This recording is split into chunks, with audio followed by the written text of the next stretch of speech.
Hello दोस्तों, प्राचीन समय में सदन नामक कसाई जाति के एक भक्त हुए थे।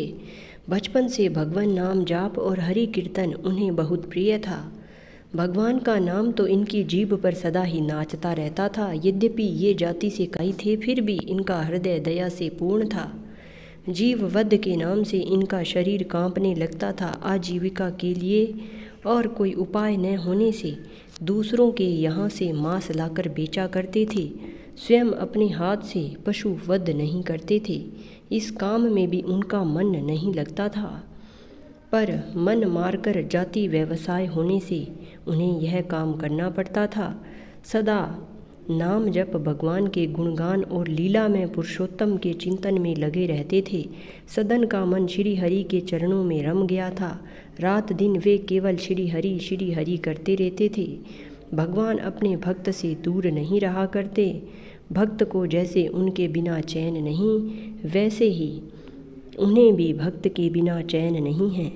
सदन के घर में भगवान शालिग्राम रूप में विराजमान थे। सदन को इसका पता नहीं था। वे तो शालिग्राम को पत्थर का एक बाट समझते थे और उनसे मांस तोला करते थे। एक दिन एक साधु सदन की दुकान के सामने से जा रहे थे। दृष्टि पड़ते ही वे शालिग्राम जी को पहचान गए। मांस विक्रेता कसाई के यहाँ अपवित्र स्थल में शालिग्राम जी को देखकर साधु को बड़ा ही क्लेश हुआ।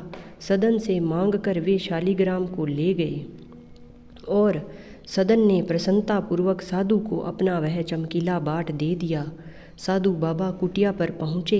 उन्होंने विधि पूर्वक शालिग्राम जी की पूजा की, परंतु भगवान को न तो पदार्थों की इच्छा है न मंत्र या विधि की। वे तो प्रेम के भूखे हैं, प्रेम से रीझते हैं। रात में उन साधु को स्वप्न में भगवान ने कहा, तुम मुझे यहाँ क्यों ले आए हो? मुझे तो अपने भक्त सदन के घर में ही बड़ा सुख मिलता था। जब वह मांस तोड़ने के लिए मुझे उठाता था, तब उसके शीतल स्पर्श से मुझे अत्यंत आनंद प्राप्त होता था।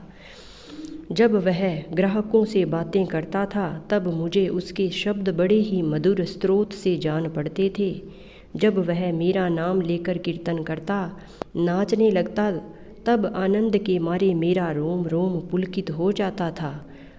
तुम मुझे वहीं पहुंचा दो, मुझे सदन के बिना एक क्षण भी चैन नहीं पड़ता। इस प्रकार स्वप्न में साधु महाराज को भगवान श्री हरि ने कहा तो साधु महाराज जगे। उन्होंने शालिग्राम को उठाया और सदन के घर जाकर उसे दे आए। साथ ही उसको भगवत कृपा का महत्व भी बता आए।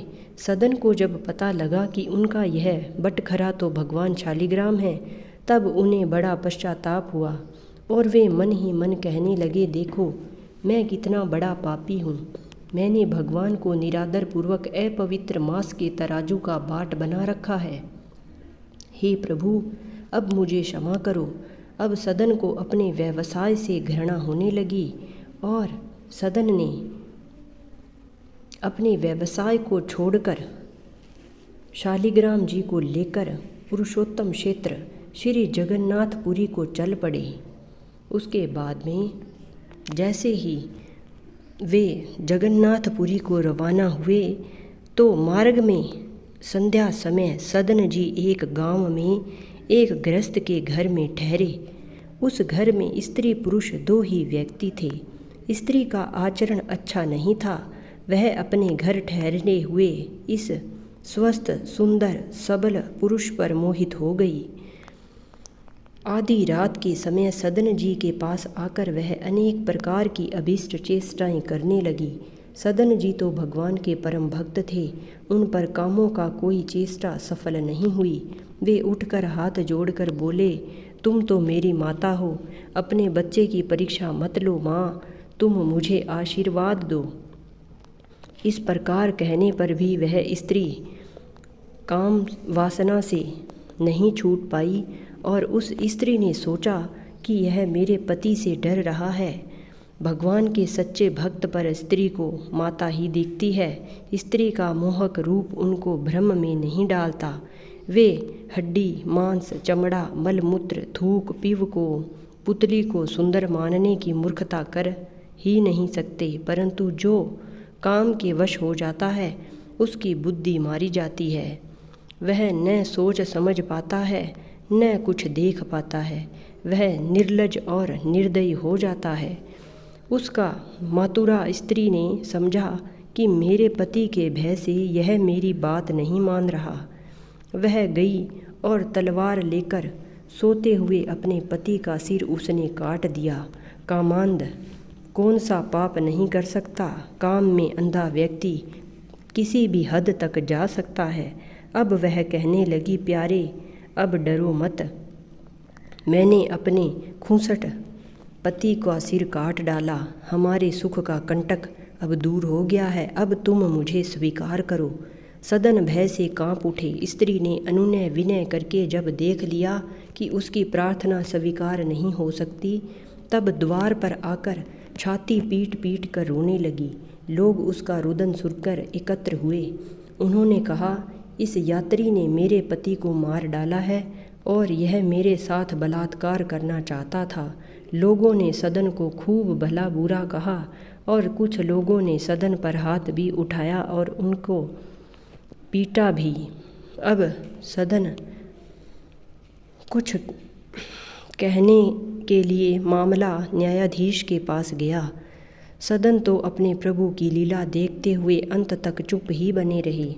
अपराध सिद्ध हो गया। न्यायाधीश की आज्ञा से उनके दोनों हाथ काट दिए गए। सदन के हाथ कट गए। रुधिर की धारा चलने लगी। उन्होंने इसे अपने प्रभु की कृपा ही माना। उनके मन में भगवान के प्रति तनिक भी रोष नहीं आया। भगवान के सच्चे भक्त इस प्रकार निरपराध कष्ट पाने पर भी अपने स्वामी की दया ही मानते हैं। भगवान नाम का कीर्तन करते हुए सदन पधारे। जगन्नाथ जी को की ओर चल पड़े। उधर पुरी में प्रभु ने पुजारी को स्वप्न में आदेश दिया कि मेरा भक्त सदन मेरे पास आ रहा है। उसके हाथ कट गए हैं। पालकी लेकर जाओ और उसे आदर पूर्वक ले आओ। पुजारी पालकी लेकर गए और आग्रह पूर्वक सदन को उसमें बिठाकर लाए।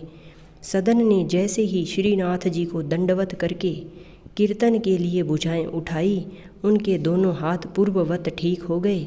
प्रभु की कृपा से हाथ ठीक हुए, पर उनके मन में शंका बनी रही कि वे क्यों काटे गए।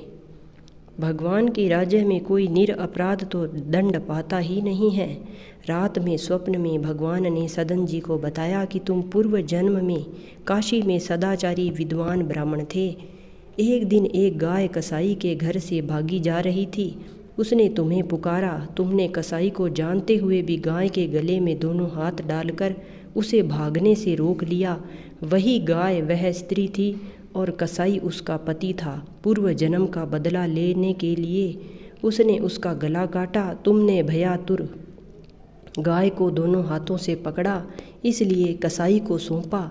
इस पाप से तुम्हारे हाथ काटे गए। इस दंड से तुम्हारे पाप का नाश हो गया है। सदन ने भगवान की असीम कृपा का परिचय पाया। वे भगवान प्रेम में विकल हो गए। बहुत काल तक नाम कीर्तन गुणगान तथा भगवान के ध्यान में तल्लीन रहते हुए उन्होंने पुरुषोत्तम क्षेत्र श्री जगन्नाथ जी में निवास किया और अंत में श्री जगन्नाथ जी के चरणों में देह त्याग कर वे परम धाम को प्राप्त किया। तो दोस्तों, कैसी लगी आपको ये वीडियो, प्लीज़ कमेंट बॉक्स में ज़रूर बताएं। वीडियो को लाइक करें और हमारे चैनल को सब्सक्राइब ज़रूर करें। धन्यवाद दोस्तों। जय श्री जगन्नाथ, जय श्री जगन्नाथ।